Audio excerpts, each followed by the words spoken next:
Well, as you've been watching, the 2024 Paris Olympic Games got underway, and what a show. Thanks for joining us at 4 o'clock. I'm Tom Green.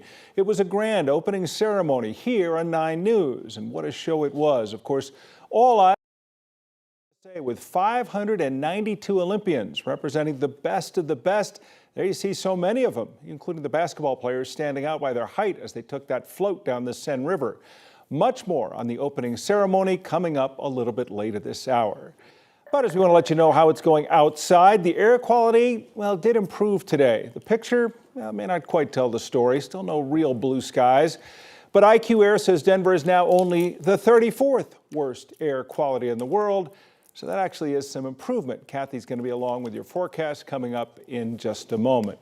Also want to update you on a situation in the south end of the metro area. This fire was burning down near Castle Pines. South Metro Fire said it was on the west side of I-25 between Castle Pines Parkway and Happy Canyon Road. They said they got that fire out. They're now just doing some mop-up work there by the highway with no structures threatened, but plenty of smoke was generated.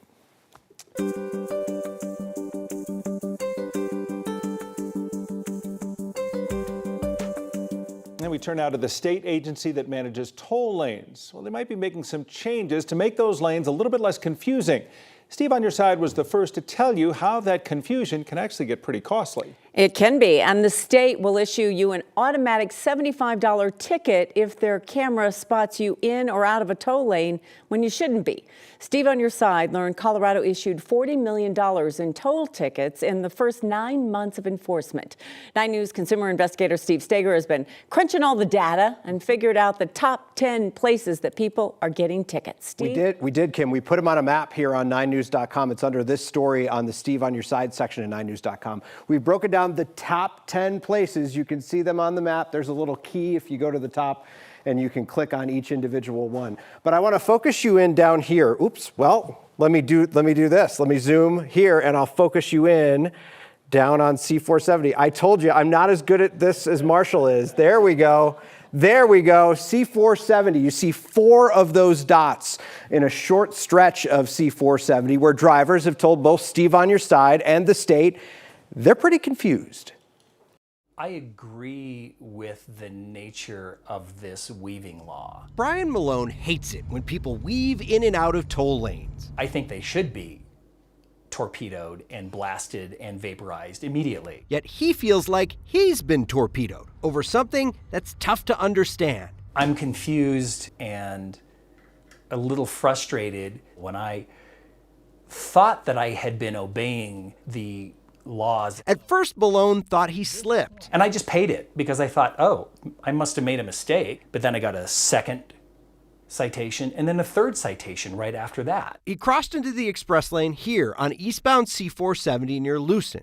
Each time he did, he got slapped with a ticket. There needs to be some leeway and a grace period and maybe some more adequate signing, maybe color coding. Here's why so many people are confused. This spot at Lucin is an exit and has a dotted line on the outside, which would seem to invite traffic to enter.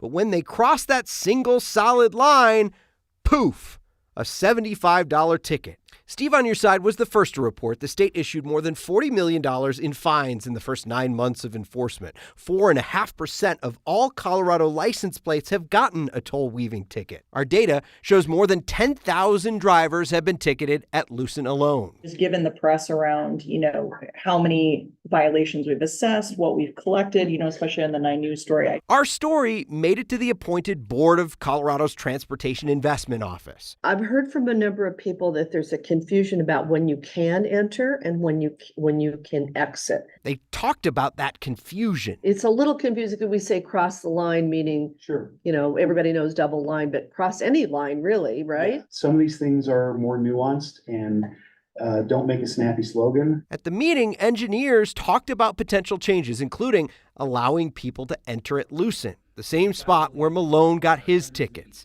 Tickets he's tried to dispute with no luck. Penalizing people with expensive after-the-fact citations and then giving them no kind of recourse to be able to plead their case with any kind of two-way conversation, I don't believe is the correct solution.